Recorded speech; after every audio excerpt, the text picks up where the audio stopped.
Hi everyone, my name is George Burton. I'm a plant taxonomist at the Royal Botanic Gardens Kew, and I've spent nearly a year or so working on a project looking at the taxonomy of the neotropical plant family Myrtaceae. Today I'm going to be using my main study group, Myrcia section Calyptranthes, as an example of the challenges of working with complex genera, how they can be resolved, and monographs produced for them for the benefit of other researchers. I'd firstly like to thank my collaborators on this project, who are listed just on the title page there. This is a really multifaceted undertaking, and I've had the best support from some really good people. To set out quick contents to the talk, I'll start with an introduction to the genus Myrcia and the section Calyptranthes, then outline some of the challenges involved with investigating complex genera, before talking about the approaches both me and others are taking to resolve the taxonomy of these groups, and finally how this data can be shared to benefit and be utilised by other groups of conservationists and ecologists. Starting at the family rank, plants in the family Myrtaceae can be found all over the world. Eucalyptus is a very well-known plant in Australia, where you can find Eucalyptus regnans, the tallest flowering plant in the world. And the family is also known for guava, cloves, and allspice. The family has nearly 6,000 species, with more getting described every year. And of these, around 800 are of the genus Myrcia, which occur in the Americas, from northern Argentina, around South and Central America, and all around the Caribbean archipelago. As you can see, this is a very ecologically and economically important group. Myrcia existed as several different genera, but after phylogenetic work undertaken by Lucas and others in 2011, they have now been incorporated within Myrcia. Our study group, Myrcia section Calyptranthes, is one of these, and can be seen at the top of the phylogeny in the image just below.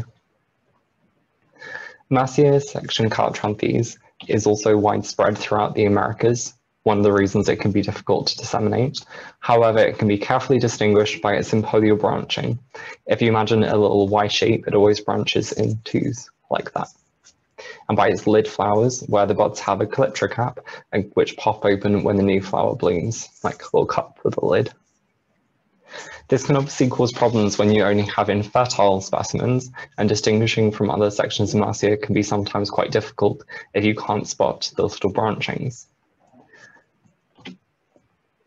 So as I've already started to touch on, there can be quite a few challenges to distinguishing and identifying separate species of Myrcia, especially section Calyptranthes, which is really highlighted quite nicely by the renowned American botanist Roger McBuffle, who says the species of American Myrtaceae are distressingly alike in aspect and in most individual characters, making identification and classification of both genera and species a correspondingly difficult and tedious matter. This doesn't cast a lot of optimism on the matter, or my own job actually, but McBuffle is right. Myrcia alone has around 800 specimens, a lot of them with very similar morphology, and this creates huge problems for conservationists and ecologists, and anyone trying to survey and manage forests in South and Central America, causing huge concern in really biologically important areas like the Amazon. As an example of the problems faced in this group, a species called Blaphorocalix salicifolius, a species in the sister gene to Myrcia, was recently found to have not one or a few but 64 synonyms, all of which had to be diligently picked off and examined by taxonomists. Otto Karlberg, a German botanist from the 1800s, as well as describing an incredible amount of Myrcia and other genera, also created many different varieties of species, including those shown to the sides, which are all different types for separate varieties. These have now been synonymized, but it goes to show how many false names and subspecies could exist within the group, which can be a huge nightmare when trying to measure biodiversity and create conservation priorities. Historically, there are issues too. Urban and Ekman, and also Berg, described many species in the group and stored some of their type collections in the Berlin Herbarium, which was destroyed in a bombing raid in 1943. Which means that if you're looking for the type specimens of one of Berg's many varieties, there might be no or little material to examine. However, as taxonomists, there are lots of ways we can work around these challenges.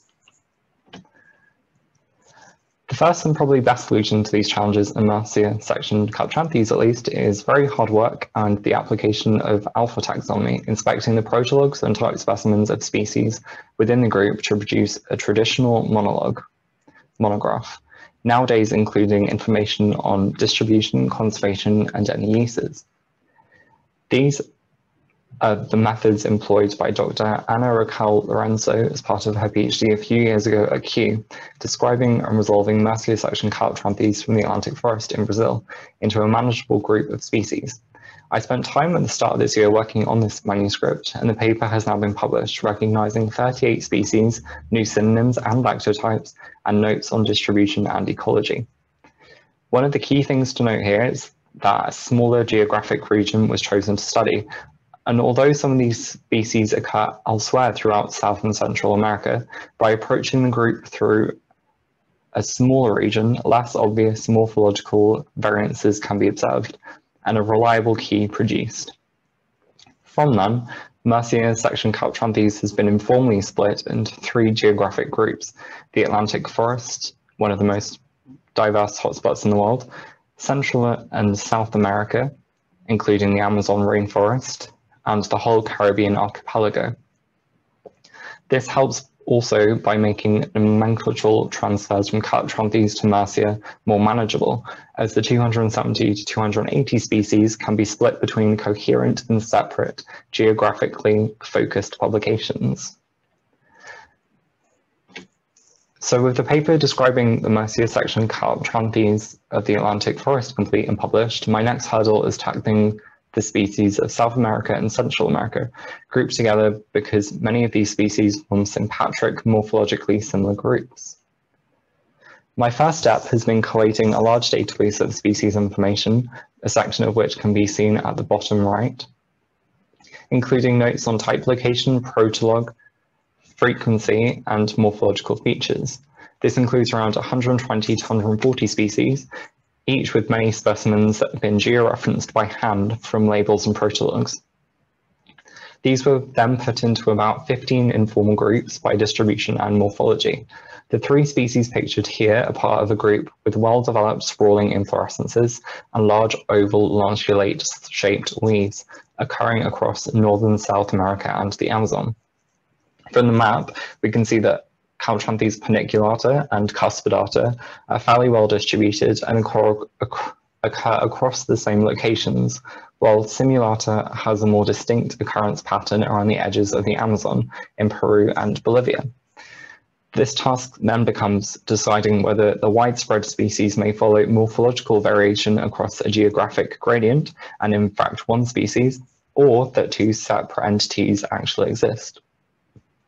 For example, for the species Myrcia larantifolia in the Atlantic forest, it was found to have 13 synonyms across Brazil, with slight variations in bracts, leaf shapes, and inflorescences, but all of which fit within a solid concept. The traits also vary across a geographical gradient, with drier areas having smaller, more coriaceous leaves, while wetter areas have longer, more lanceolate leaves. And of course, there are regions with both phenotypes, and both can be found on the same plant. As McFall said earlier, this is a really difficult group with lots to consider.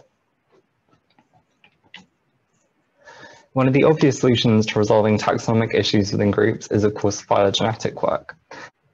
However, there are challenges to this too. Often getting funding and resources for this, it sometimes still results in uncertainty if specimens can't be accurately identified for sampling. An example of this can again be seen in Myrcia section Calyptranthes.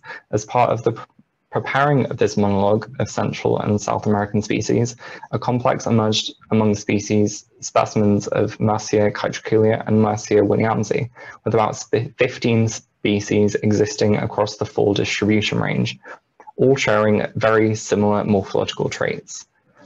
Phylogenetic work has been done, including specimens from the group, and yet, as you can see from the phylogeny in the bottom left, there is both low bootstrap support for the clades, and the specimen names both bear that little CF, a sign that identifications might not be 100% accurate. Though this confirms the species are probably at least very closely related, it doesn't help for delimiting taxa.